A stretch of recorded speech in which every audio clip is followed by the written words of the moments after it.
बिस्मिल्लाहिर्रहमानिर्रहीम। आज का जो सा हमारा टॉपिक है, सॉरी, नया चैप्टर है, वो ज्योमेट्रिकल ऑप्टिक्स के बारे में है। और ये आपकी बुक में पेज नंबर 36 पर गिवन है। चैप्टर नंबर 12 है और इसमें हम लाइट के बारे में पढ़ेंगे और लाइट के प्रिंसिपल्स पर बेस होने वाली इंस्ट्रूमेंट्स के बारे में डिस्कशन करेंगे। एक्चुअली ज्योमेट्रिकल ऑप्टिक्स का मतलब यही है। ज्योमेट्री आपने मैथमेटिक्स में आपने ज्योमेट्री पढ़ी है, तो ज्योमेट्रिकल ऑब्जेक्ट्स यानी ज्योमेट्रिकल डायग्राम्स, ज्योमेट्रिकल फिगर्स, कुछ स्फीयर होती हैं, कुछ सर्कल होती हैं, कुछ रेक्टेंगल होती हैं, कुछ इस तरह रोम्बस फॉर्म में होती हैं, कुछ जो सी होती हैं वो इलेप्टिकल होती हैं। तो बहुत सारी शेप्स हमारे पास जो सी ज्योमेट्री में क्या होती हैं, डिस्कस होती हैं। तो फिज़िक्स में हम क्या करते हैं, फिज़िक्स में हम कुछ ऐसे इंस्ट्रूमेंट्स के बारे में डिस्कशन करते हैं जो हमारी देखने में मदद करती है, ठीक है, यानी आँख की मदद करती है देखने में। जैसे आप ग्लासेस यूज़ करते हैं, ठीक है, बूढ़े लोग ग्लासेस यूज़ करते हैं या जिनकी नज़र कमज़ोर होती है ग्लासेस यूज़ करते हैं, तो उन ग्लासेस का कोई ज्योमेट्रिकल शेप होता है, आँख की मदद करती है देखने के लिए। माइक्रोब्स वगैरह को देखने के लिए हम माइक्रोस्कोप्स यूज़ करते हैं, तो वो भी हमारी आँख की मदद करती है देखने के लिए। उसमें लेंसेज लगे हुए होते हैं, वो उसकी भी ज्योमेट्रिकल शेप होती है, ठीक है। इसी तरह बाइनोक्यूलर्स वगैरह दूर की चीज़ों को देखने के लिए हम यूज़ करते हैं दूरबीन, वो भी हमारी आंखों की मदद करती है दूर की चीज़ों को देखने के लिए। टेलीस्कोप्स वगैरह हम यूज़ करते हैं फॉर इन द स्पेस, चीज़ों को देखने के लिए, तो वो हमारी आंखों की मदद करती है। And there are lots of many instruments that helps us in our everyday life, and these all instruments have a geometrical shape, और वो ऑलमोस्ट तमाम की तमाम ट्रांसपेरेंट होती हैं और वो लाइट के कुछ प्रिंसिपल्स पर वर्क कर रही होती, काम कर रही होती है। तो इसलिए क्योंकि हम उनको देखने के लिए यूज़ करते हैं, ऑप्टिक्स का मतलब है, ऑप्टिक्स क्या, बसरियात, ठीक है, बसारत, देखना। तो चूँकि हम उन ज्योमेट्रिकल शेप की बनी हुई ट्रांसपेरेंट मटेरियल्स को देखने के लिए यूज़ करते हैं, तो उसको हम ऑप्टिक्स बोलते हैं, ठीक है जी। तो इसलिए ये कंबाइन होकर ज्योमेट्रिकल ऑप्टिक्स बना देता है। तो अब बात करते हैं लाइट पर। लाइट पर बहुत सारा काम ग्रीक्स ने किया, ग्रीक्स ने काफ़ी काम किया लाइट पर। ग्रीक्स के बाद अच्छा, ग्रीक्स में एक उनका फिलोसोफर था, I am forgetting his name, Euclid था कि बतलेमूस था, but I am not sure about his name yet. तो उसने कहा था कि चीज़ें हमें कैसे दिखाई देती हैं, हम चीज़ों को देखते हैं तो हमारी आंख से लाइट निकलती है और चीज़ें हमें दिखाई देती हैं, ठीक है, and they produce the sensation of vision. तो उसका ये नज़रिया था, ये उसका एक अपना थ्योरी थी, और ये काफ़ी टाइम तक जो सा है, इवन कि to the time of Romans and Muslims, ये थ्योरी जो सी ये चलती रही कि हमारी आंखों से लाइट निकलती है और वो लाइट जब चीज़ों पर पड़ती है तो चीज़ें हमें नज़र आती हैं, ठीक है। रोमन्स ने भी साइंस में, फिज़िक्स में काफ़ी काम किया, but they were more interested in wars and fights than education. उसके बाद फिर जब मुस्लिम्स ने टेक ओवर किया, मुस्लिम्स आए, तो मुस्लिम्स ने साइंस की दुनिया में एक इनकलाब मचा दिया। They brought a revolution in the world of science. Light की फील्ड में हम इब्नुल हैथम,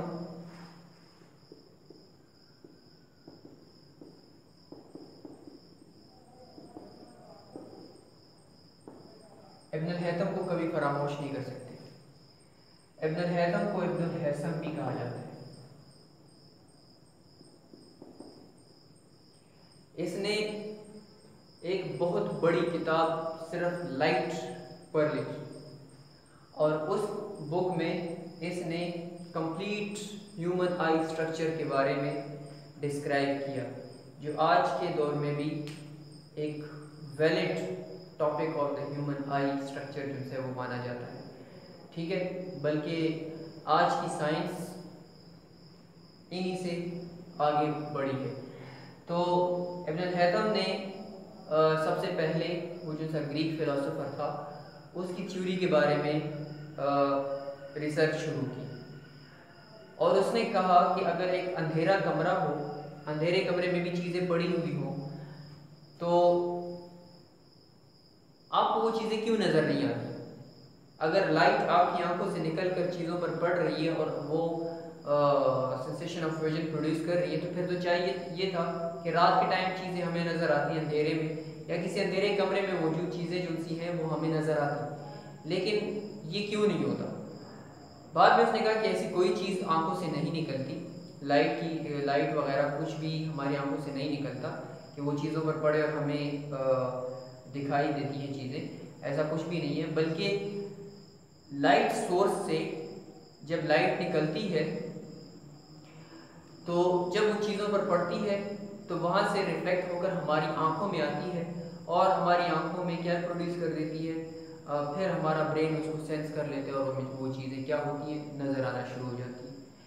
तो ये उसका सबसे पहले लाइट के मैदान में पहला क्या था, एक रेवोल्यूशन था और आज तक इस चीज़ को किसी ने भी डिनाई नहीं किया। क्यों? क्योंकि दैट इज़ द फैक्ट। ठीक है, वो थ्योरी जो सी थी वो ग्रीक फिलोसोफर की वो डाइल्यूट हो गई, चली गई, ख़त्म हो गई, और ये जो सी बात इब्न हैथम ने की कि जब लाइट सोर्स से निकलती है, चीज़ों पर पड़ती है और चीज़ों पर पड़ने के बाद रिफ्लेक्ट होकर हमारी आंखों में आती है तो हमें वो चीज़ें दिखाई देती हैं, और आज तक यही आइडिया क्या है, कायम है। तो ये तो था। उसके बाद फिर वेस्टर्न आए, यूरोपियंस, इन्होंने फिर क्या जब मुसलमानों का जो था वर्क था उसको आगे लेकर चलना शुरू कर दिया। टिल देन 17th सेंचुरी तक, 16th सेंचुरी तक लाइट के बारे में सिर्फ लाइट को स्टडी किया जाता था, लेकिन इसके नेचर के बारे में किसी ने स्टडी नहीं किया था कि what is the nature of light, क्या ये वेव है या पार्टिकल है, इसके बारे में किसी ने स्पेशली स्टडी नहीं किया था। फिर अर्ली 17th सेंचुरी में न्यूटन ने कहा कि लाइट जो सी है इसका नेचर कॉर्पस्कुलर है। बाय कॉर्पस्कुलर मीन कि ये ज़र्रात हैं, ज़र्रे, छोटे ज़र्रे हैं, तो ये ज़र्रात के फॉर्म में ट्रेवल करती है from the source and spreaded, और फिर फैल जाती है। तो न्यूटन ने फर्स्ट इसको वो किया। उस टाइम भी वेव नेचर वाले मौजूद थे, लेकिन दे वर वेरी फ्यू, बहुत कम थे, और उनको अपनी थ्योरी प्रूव करने के लिए कोई ऐसा उनके पास कुछ था नहीं। फिर 18th सेंचुरी में मैक्सवेल ने मैथमेटिकली प्रूव किया कि वेव जो लाइट जो सी है ये वेव नेचर की भी हामिल है। ठीक है, इसका नेचर जो है वो वेव का है। अब दो साइंटिस्ट में दो ग्रुप्स बन गए, एक पार्टिकल नेचर और दूसरा वेव नेचर। फिर थॉमस यंग जो सा है उसने भी डिफाइन किया कि ये इसका नेचर जो सा है वो वेव का है। फिर 19th सेंचुरी में जहाँ से मॉडर्न फिजिक्स का स्टार्ट होता है, और प्लैंक्स जो सा है उसने सबसे ज़्यादा काम लाइट पे किया, और मैक्सवेल प्लैंक्स जो सा है उसी ने ये फर्स्ट टाइम कहा कि लाइट जो सी है ये पार्टिकल्स के फॉर्म में चलती है, और ये एनर्जी के पैकेट्स हैं, और उन एनर्जी के पैकेट्स को इसने कहा फोटॉन। ठीक है, for the first time he used the name photon, उसने इसको फोटॉन कहा। बाद में फिर उसको क्वांटा कहा गया, लेकिन सबसे पहला जो सा काम था वो प्लैंक्स का ही था, और प्लैंक्स ने इसमें काफ़ी अच्छा काम किया था। और उसी के बाद फिर ये मॉडर्न फिजिक्स जो सी है क्वांटम फिजिक्स आगे बढ़ी। तो लेकिन साथ में प्लैंक्स ने ये भी कहा कि लाइट का नेचर जो है वो सिर्फ पार्टिकल नेचर नहीं है, इसका वेव नेचर भी है, यानी ये at the same time particle nature भी रखती है और वेव नेचर भी रखती है, दोनों नेचर रखती है। ठीक है जी। तो इसी तरह अगर आप लाइट में बैठे हुए हो तो और बुक आपने खोली हुई हो तो लाइट आती है और बुक के पेज के हर पार्ट से रिफ्लेक्ट होकर आपकी आंखों की तरफ आती है, लेकिन बाज़ जगहों से वो रिफ्लेक्ट नहीं होती बल्कि वो एब्जॉर्ब हो जाती है और वो आपको डार्क कलर में नज़र आना शुरू हो जाते हैं, डार्क शेड्स में नज़र आना शुरू हो जाती हैं। और वो वर्ड्स होती हैं, वो अल्फ़ाबेट्स होते हैं जिनसे ब्लैक कलर में लिखी होती हैं। तो ब्लैक बॉडीज़ या ब्लैक सरफेस जिनसे होती हैं वो लाइट को रिफ्लेक्ट नहीं करते, वो लाइट को एब्जॉर्ब कर लेती हैं। तो और बाकी जो से कलर्स वगैरह में होते हैं ब्लू रेड ग्रीन वगैरह, वो उसी वेवलेंथ से रिफ्लेक्ट होकर हमारी आंखों में आ जाती हैं। अच्छा जी, तो लाइट की बात करते हैं। तो लाइट में सबसे पहले हम रिफ्लेक्शन की बात करते हैं। रिफ्लेक्शन का टॉपिक हमारे लिए नया नहीं है, इसको हम ऑलरेडी चैप्टर नंबर 10 में भी डिस्कस कर चुके हैं, सिंपल हार्मोनिक मोशन में, कैरेक्टरिस्टिक्स ऑफ वेव्स में। उसके बाद फिर हम इसको साउंड में भी डिस्कस कर चुके हैं, इको के टॉपिक में। तो और अब हम इसको लाइट में भी डिस्कस करेंगे। लेकिन लाइट में रिफ्लेक्शन को काफ़ी, मतलब अगर मैं ये कहूँ कि लाइट को ज़्यादातर एसोसिएट ही रिफ्लेक्शन को ज़्यादा एसोसिएट ही रिफ्लेक्शन के साथ किया जाता है, तो ये बात गलत नहीं होगी। तो रिफ्लेक्शन क्या है?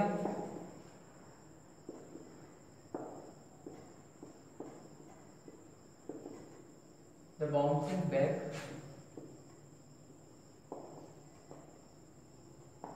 of light in the same medium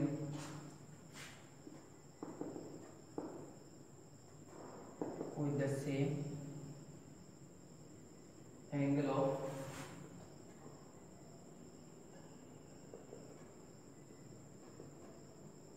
incidence is called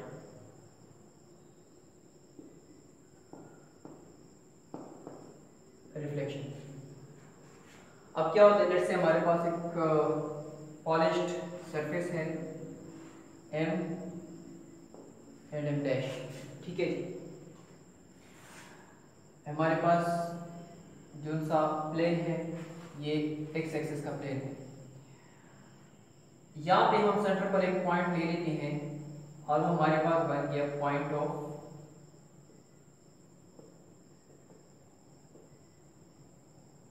incidence.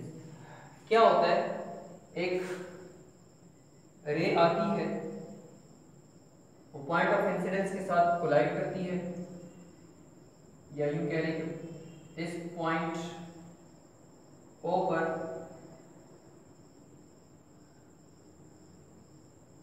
Point O के साथ इंसिडेंट करती है और पॉइंट O के साथ इंसिडेंट करने के बाद जिस मीडियम से आई उसी मीडियम में वापस रिफ्लेक्ट बैक हो जाती है। तो अगर मैं इसको AO और OB कह लेता हूँ तो ये मेरे पास रे बन गई, रे AO। इसको कहा जाता है इंसिडेंट रे और इसको कहा जाता है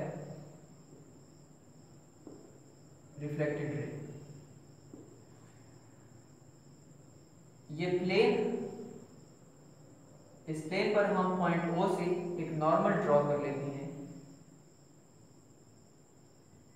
और नॉर्मल और प्लेन का जो सा एंगल होता है वो हमारे पास हमेशा कितने डिग्री का होता है, 90 डिग्री।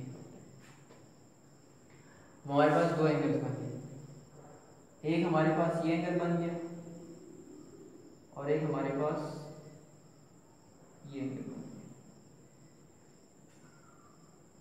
ठीक है जी। AO, रे AO हमारे पास इंसिडेंट रे, रे OB हमारे पास reflected M and M dash, इसको आप प्लेन सरफेस कह लें, ठीक है, वो हमारे पास पॉइंट ऑफ इंसिडेंस हो गए। एंगल ए ओ और इसको कह लें एन, क्योंकि ये नॉर्मल है, एंगल ए ओ एन, इसको हम कहते हैं angle of incidence, angle of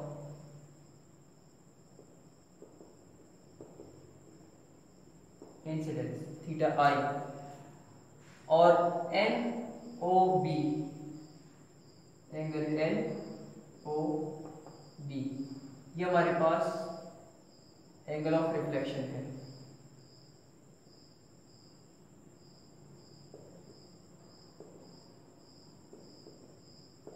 ये हमारे पास क्या बन गया, एंगल ऑफ रिफ्लेक्शन।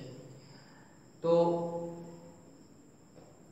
और ओ एन जो सा है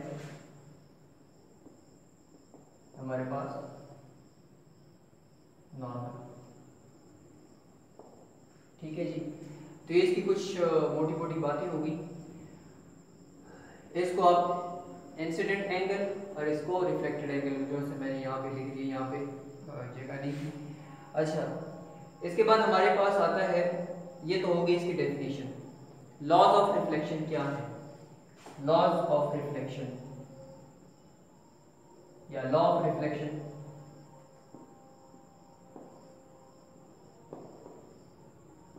लॉ ऑफ रिफ्लेक्शन में नंबर 1 जो सा है, इसमें incident ray,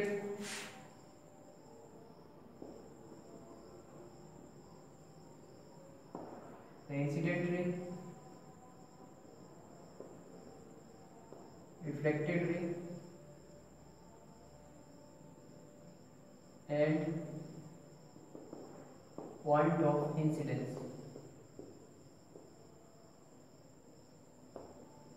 lies in the same plane, यानी सेम प्लेन में सब लाई करेंगे। अगर इंसिडेंस और रिफ्लेक्शन, अगर रिफ्लेक्शन उसमें हो रही है, एक्स एक्सिस में हो रही है, तो सब के सब एक्स एक्सिस में लाई करेंगे। अगर रिफ्लेक्शन वाई एक्सिस में हो रही है, तो सब के सब वाई एक्सिस में लाई करेंगे। यानी इंसिडेंट रे भी वाई एक्सिस में होगी, रिफ्लेक्टेड रे भी वाई एक्सिस में या वाई प्लेन में होगी, और साथ में पॉइंट ऑफ इंसिडेंस जो है वो भी वाई एक्सिस में होगा। लेकिन यहाँ पर चूंकि एक्स एक्सिस में हो रही है, ठीक है, हॉरिजॉन्टल प्लेन पर हो रही है, तो ये सेम प्लेन यानी हॉरिजॉन्टल प्लेन पर लाई कर रही है। अब नंबर 2 की तरफ आती है। नंबर 2 हमारे पास क्या है? Angle of incidence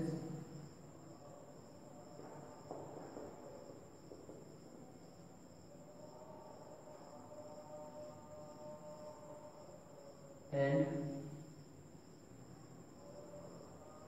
angle of reflection are equal to each other। ये एक दूसरे के क्या होते हैं? एक इक्वल होते हैं, यानी I is equal to R। in other words theta I is equal to theta R। तो ये हमारे पास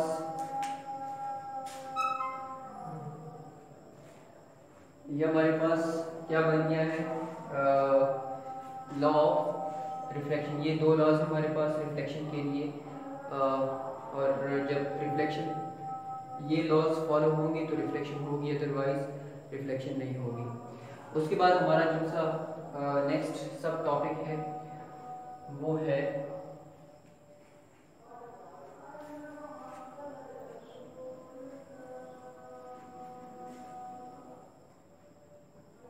रेगुलर रिफ्लेक्शन।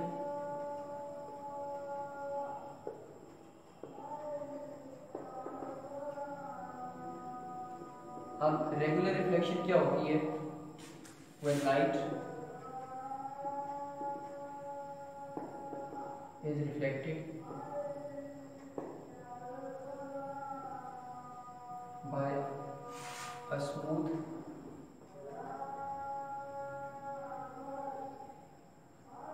बल्कि इसको यहाँ पे एक चीज ऐड कर लें।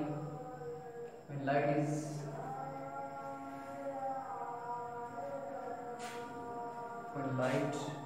is reflected reflected in one direction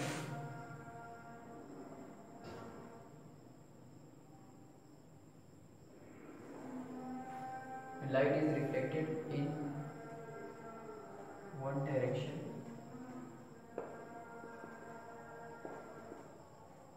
by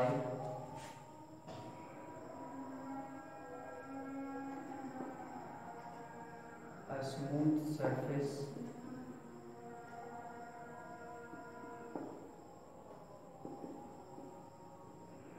is called regular reflection.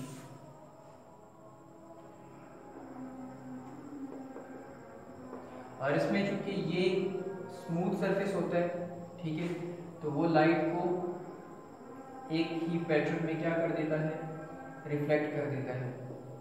ये आपके पास इंसिडेंट रेज होगी और ये रिफ्लेक्टेड रेज होगी, ठीक है जी। यानी इनकी डायरेक्शन क्या होती है, सेम हो जाती है, ठीक है, पैरेलल टू ईच अदर हो रही होती है। तो ये हमारे पास रेगुलर रिफ्लेक्शन है।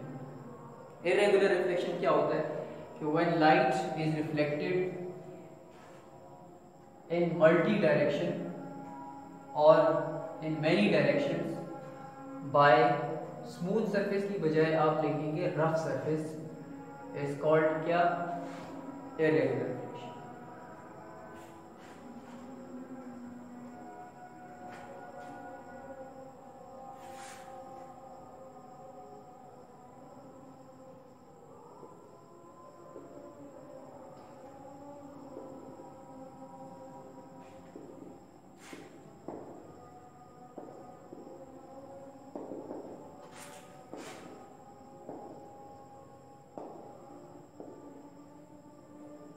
Light is reflected by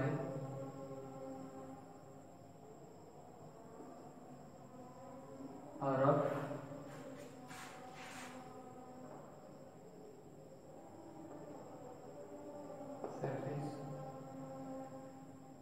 surface, in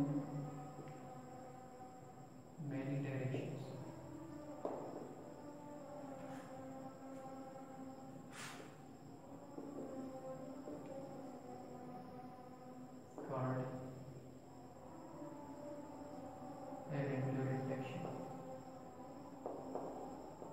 ठीक है जी। तो इसमें क्या होता है, मैं यहाँ पे इसको एक्सप्लेन कर देता हूँ। ये कुछ ऐसे इरेगुलर सरफेस होते हैं। अब यहाँ पे लाइट आई, यहाँ से रिफ्लेक्ट होगी, यहाँ पे लाइट आई, यहाँ से रिफ्लेक्ट होगी। इसी तरह ये रिफ्लेक्ट होकर डिफरेंट डायरेक्शन में जाती रहती है।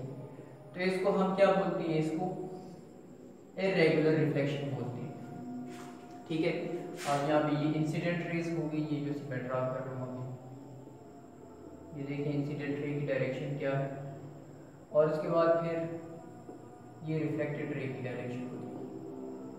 तो इसमें क्या होता है, इसमें लाइट एक इरेगुलर सरफेस यानी एक कंप्रेशन और डिप्रेशन वाले सरफेसेस पर, जहाँ पर लोअर जोर या फिर ऊपर नीचे जो सा जगह होती है उसके साथ कोलाइड करती है, और वो क्या हो जाती है, वो रिफ्लेक्ट होती रहती है। तो ये हर डायरेक्शन में रिफ्लेक्ट होती है, और इसी की वजह से पहाड़ों में जो से गार वगैरह होते हैं, केव्स वगैरह होती हैं, वो या ये टनल्स वगैरह का कुछ हिस्सा जो सा होता है, वो हमें अगर लाइटेड दिखाई दे रहा होता है तो ये सारा इरेगुलर रिफ्लेक्शन की वजह से होता है। और अगर हमें ये दुनिया इस तरह नज़र आ रही है, दिन के टाइम इस तरह रोशन नज़र आ रही होती है, चमकदार नज़र आ रही होती है और देखने के काबिल हो रही होती है, तो ये इरेगुलर रिफ्लेक्शन की वजह से होती है।